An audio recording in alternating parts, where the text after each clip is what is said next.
mountain. The toast is burnt. Google says don't be concerned.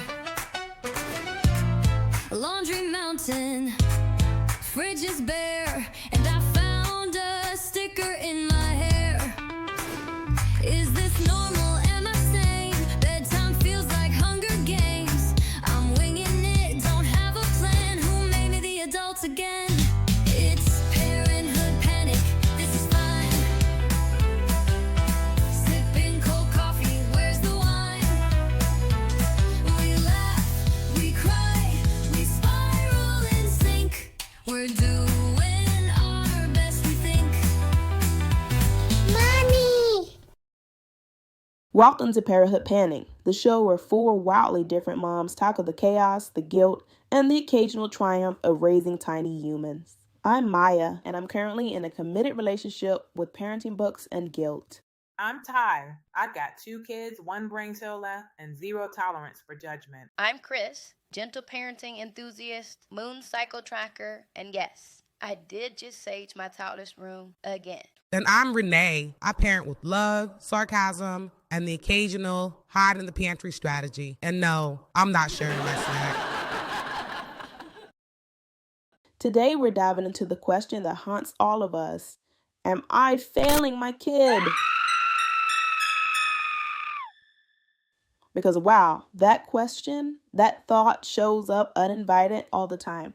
Do you guys experience that? Daily. All the time. For sure. Seriously, I can't even pee without a tiny human asking existential questions like, why do people die while I'm mid-wipe?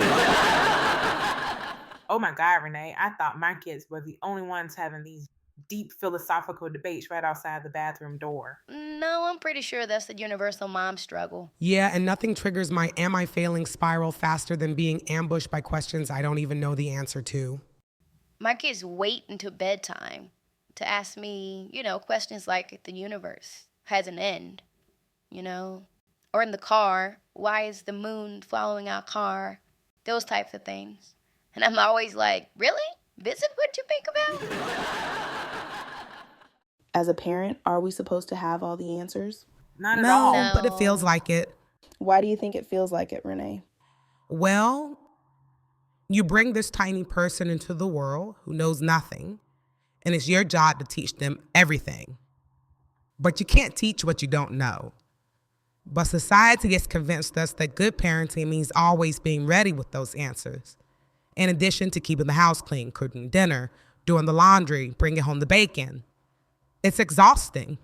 We're supposed to be able to do it all. And with perfect hair, unchipped nails, and a beat face. It's really unrealistic. Mm-hmm. But yet, we tell ourselves that because society says it, that's the way it's supposed to be. So therefore, it must be something wrong with us. So it's like our inner voice, our inner critic takes over that narrative, huh? Mm-hmm. Exactly. Yep. This might be a strange question, but what does everyone's inner critic sound like? Mine sounds suspiciously like my mother-in-law and sometimes my mom, but mainly my mother-in-law. She tends to be hypercritical, and this isn't me speaking out of turn. She's fully aware. We've even talked about it, and she may even be listening. So shout out to my mother-in-law. My mom is more subtle, but still very unshy about when she feels someone is messing up. And my inner critic is much the same. Something big, something small, doesn't matter. Something will be said. Chris, what about you? What does your inner critic sound like? My inner critic, that voice is kind of, it alternates between a gentle yoga instructor and a really judgy mommy blogger. It just depends on whether I've meditated that day or not. And Ty, what about you? Mine tends to sound like my high school guidance counselor, just like, constantly disappointed in me. What was going on with you in high school? Well, those are stories for a different day and maybe a different podcast. Okay. Enough said. Well, whatever your inner critic sounds like, grab your snacks or hide them, Renee. Not funny. Because we're about to unpack that little voice that no one talks about. Inner critic, beware.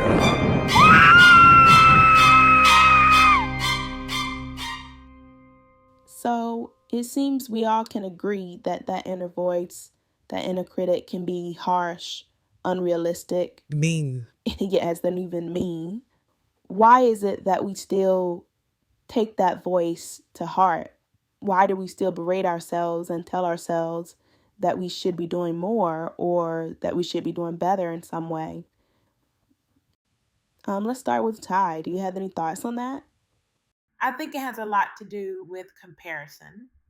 I think comparison has always been a thing, but social media has made it so much worse because it's so easy to see what others are doing and be connected to other people all the time and compare ourselves to what we feel like is the norm or what we feel like we should be doing or what we feel like other people are able to do.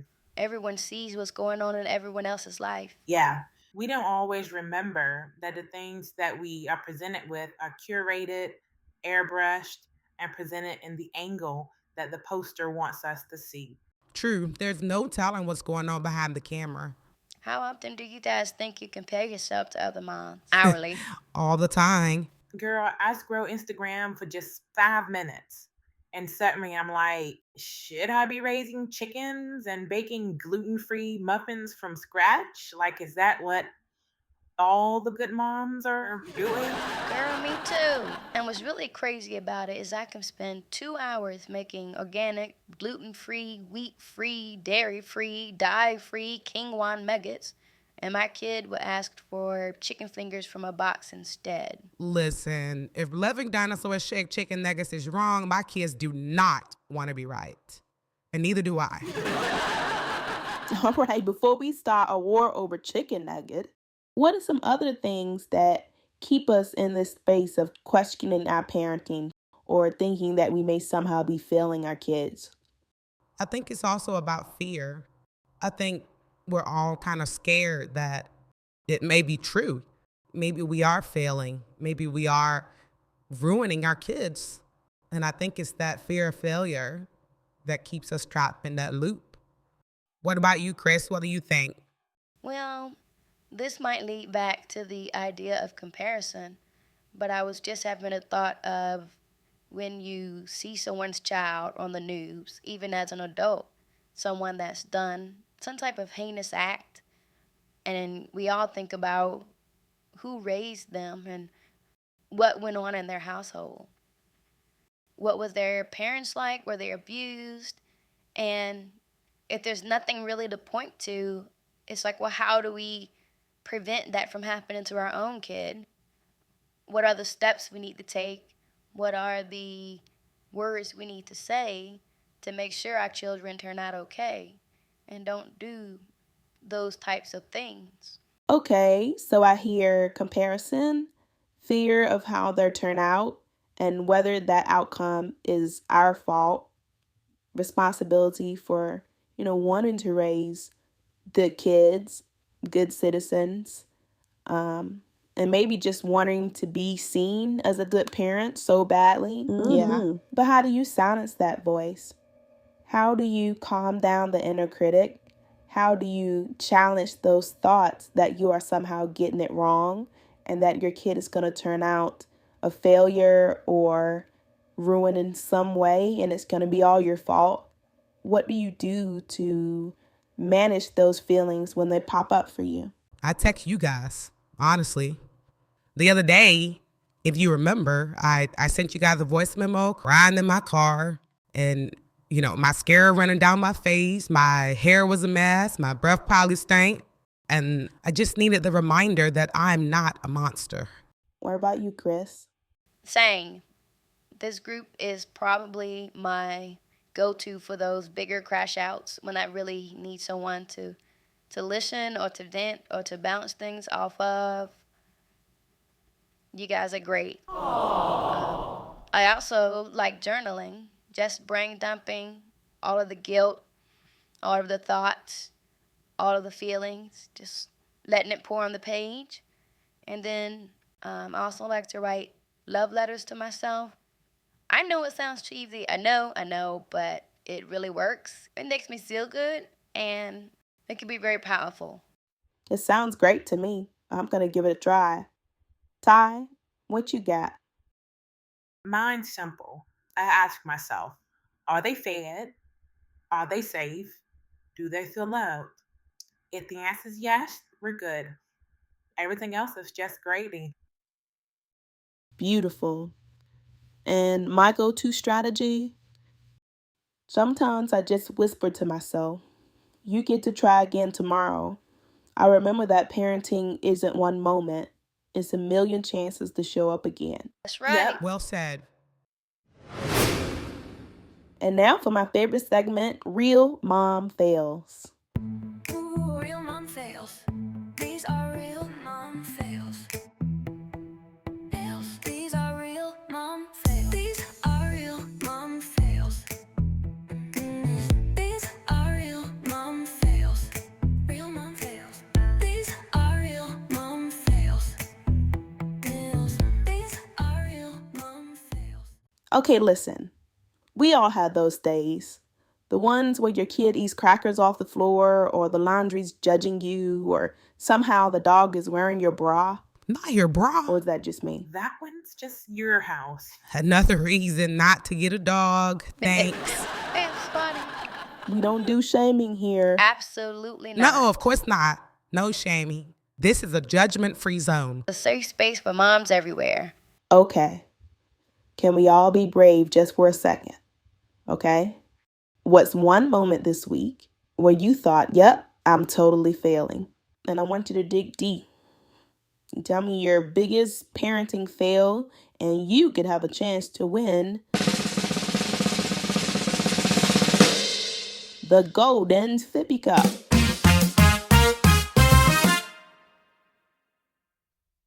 Ladies and gentlemen, toddlers, and sleep-deprived parents everywhere, it's time for the most prestigious honor in domestic disaster excellence, the Golden Sippy Cup Award, presented weekly to the parent who spiraled with style, panicked with purpose, or turned a meltdown into a memory.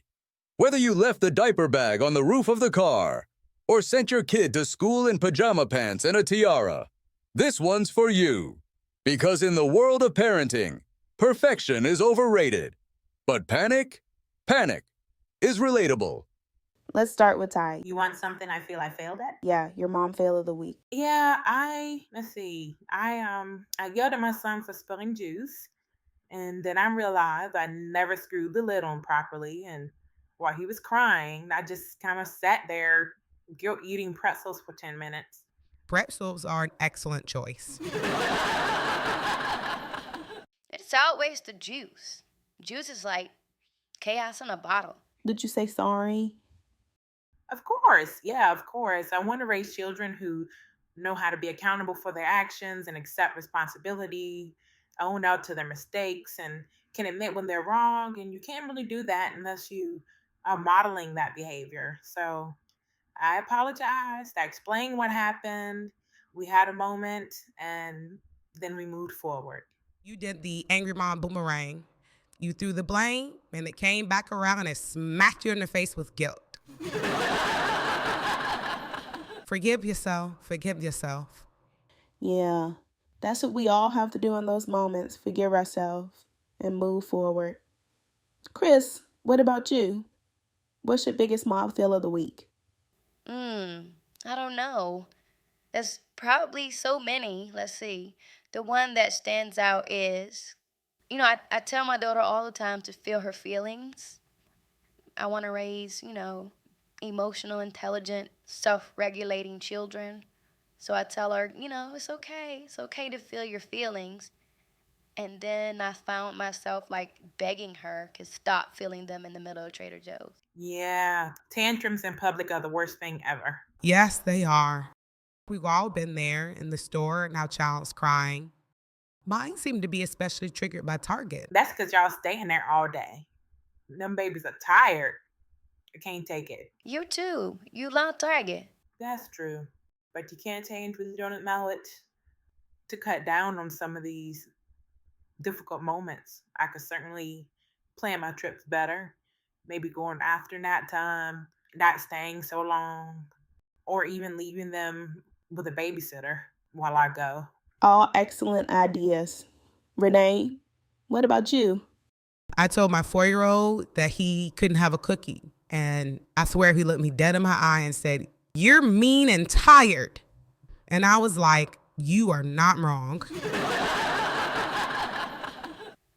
Man, that little boy is always calling you out. He hit you with a performance review. My daughter called me Grumpy Goddess the other day. I have no idea where she got it from, but my first thought was maybe I should put that on a t-shirt. I like the Grumpy Goddess. I'd wear it. Me too. It's kind of cute. Maybe we will get some made. You never know. And what about you, Maya? We doing all this confessing. What's your biggest mom fail of the week? Mine is bedtime. For some reason, bedtime is the hardest part of my day. My kids, they just don't want to go to sleep. They're tired, sometimes overly tired, sometimes not tired, doesn't matter. They don't want to lay down and go to bed. And I find myself just, I admit it, losing it. Just losing it sometimes. And afterwards, I always lay in my own bed just thinking about it and asking myself, like, am I messing them up in some way? Is it something I'm doing wrong? It's just really hard. Oh, honey, I feel that. I think we all do. Yeah. I just don't get it. Bedtime is supposed to be peaceful, a time to unwind, relax, get rid of the stress of the day, and just be. But for me, I'm either in the therapy session or a hostage negotiation. Like, there is no peacefulness, there is no calm. It's always some type of battle. And I can't be alone in this. Other people must struggle with this too. Of course. You are certainly not alone. Does anyone have any advice about bedtime? Well, what's your routine when it comes to bedtime? It isn't really a routine.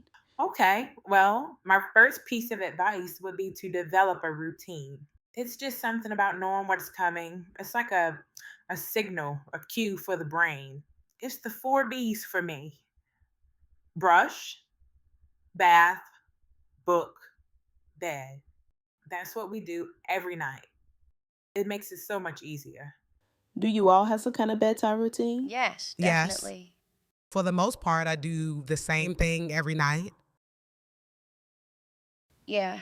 I never broke it down before, but I guess I pretty much follow something similar to the 4 B's. We brush the teeth, get a bath, we do a book every night. And I also like to incorporate things in my daughter's space. I do it for myself as well, but making sure the environment is conducive to sleep. As you guys know, I love essential oils, I love diffusers and soothing music, white noise, things like that. And sometimes my daughter and I especially will stretch or do some type of body work before bed, which she finds very relaxing and enjoyable. Or I'll ask her a reflection question like, what was your favorite part of today, or something along those lines. And it's just a nice little routine that we both enjoy, and it feels like connection and closeness in addition to winding down for the night. Sometimes we'll do affirmations and some deep breathing together, and she's so used to it that bedtime is always really calm, which is great. Another thing is to have rules, boundaries, and limitations surrounding bedtime. Rules. Okay. What do those look like at your house, Renee? Well, after lights out, you stay in bed. If it's not an emergency, if it's not urgent, you stay in bed. That's probably the biggest rule that I have at my house. I'll check on you in 10 minutes, but I do not stay. And when it comes to those requests, you get 1 glass of water, you get 1 trip to the bathroom. That's all you should really need. All requests, whether it's snacks, water, hugs, whatever it is, it needs to be made before tuck-in. And once I leave the room, I don't come back unless it's an emergency. Another one is bedtime isn't for long conversations. We can talk more in the morning. Okay. I have to ask though, doing these things, having a routine, boundaries, rules, limitations in place, this prevents your children from having bedtime meltdowns? Are you saying that they now go to bed like perfect little angels and you don't have to battle with them? You don't have to hear them whining and crying? Is that what happens at your house? Nobody said that. But I think it does make it easier, and it certainly happens a lot less than it used to. Yeah, my kids still have their moments, of course. I mean, they're still kids, but we're talking about progress, not perfection. And I know it's a lot better than it used to be.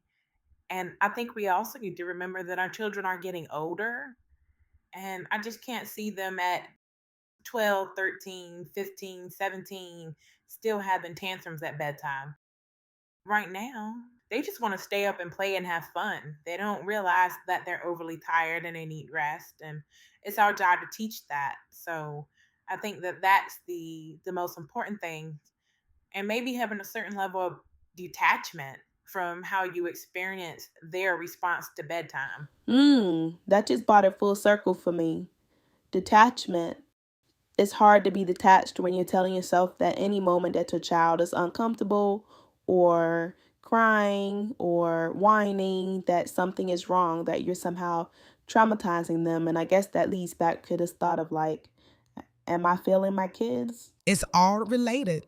And I don't know where this thought of our kids never being unhappy or never being upset or never crying, I don't know where that came from. But when I get in my head about that, about whether they're being somehow traumatized or damaged by being unhappy for the moment because it's time to go to bed, I do allow them to have one comfort item, but just one. We're not putting a bunch of toys in the bed so you can play instead of sleep. We're not doing that. All right. Well, this has been really helpful. I am going to take some of your suggestions and maybe we can get bedtime to run a little smoother over at my house. Wait, who won the Golden Sippy Cup? You on it, aren't She you? is not going to let you forget that golden sippy cup. Okay, we're going to take a few seconds to deliberate and decide who officially wins the Golden Sippy Cup this week. But while we're thinking, go ahead and drop your guess in the comments below. Was it me, Maya, with my bedroom battle breakdown? Or Ty, with her juice jamboree of doom? Or maybe Chris, caught in the middle of Trader Joe's, begging her daughter to please stop processing feelings next to the frozen mangoes? Or Renee, whose son threw a truth bomb, called her mean and tired, and she just nodded like, yeah, that tracks. Hurry and leave your guess down below. We'll be back before you know it.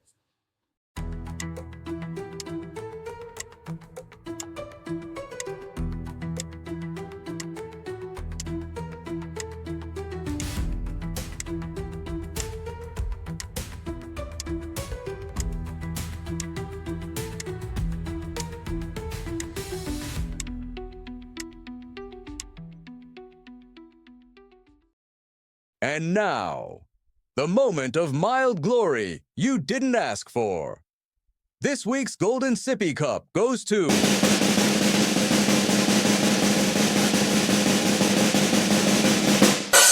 Chris. Not because she kept it cool. Oh no, she absolutely did not. But because she stood tall, held back the scream, and whispered, "Feel your feelings later," in the middle of Trader Joe's. This isn't a trophy for perfection. It's a sparkly, symbolic sip of survival.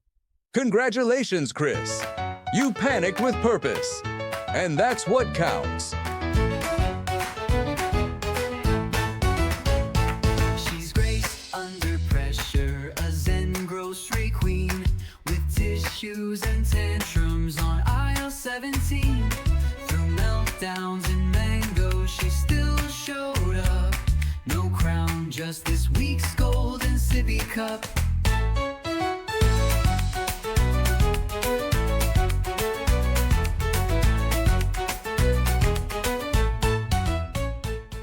Congratulations to Chris, this week's Golden Sippy Cup winner. Thank you, thank you, thank you. I'm so excited. I've never won anything in my life. The voting wasn't even close, guys. She won by a landslide. How much of a landslide can a 4-person vote be? It was unanimous, though. What do you think swayed the vote? Well, I think because Kristen's situation was in public, first of all. I think we all agree that, that's the worst. And it was Trader Joe's. Look, you cry at Walmart, fine. Whole Foods, bold. Trader Joe's, that's sacred ground. It's where mobs go to pretend they have it all together. Chris broke the illusion. Okay. That was my thinking too. In public, particularly at a place like Trader Joe's, I would have been screaming in my head. I certainly was. But you're doing great. We all are. I think that's the point of this award. To understand that we can have these moments, but we're still showing up. And that makes us great parents. That deserves to be celebrated. Okay, ladies, let's wrap it up with a final thought. I'll start by saying, parenting is hard. And if you're asking yourself, am I failing my kid? Maybe it's actually a sign that you're showing up with love. And that matters more than perfection ever will. Chris? Take a breath. Be gentle with yourself. And remember that your child doesn't need a flawless parent, but a present one. Ty? This pressure to be perfect, it's just noise. You're doing better than you think. Renee? And if all else fails, just dance it out in the kitchen. Hide in the pantry, eat the good chocolate. Try again tomorrow. We cry, we spiral in sync. We're doing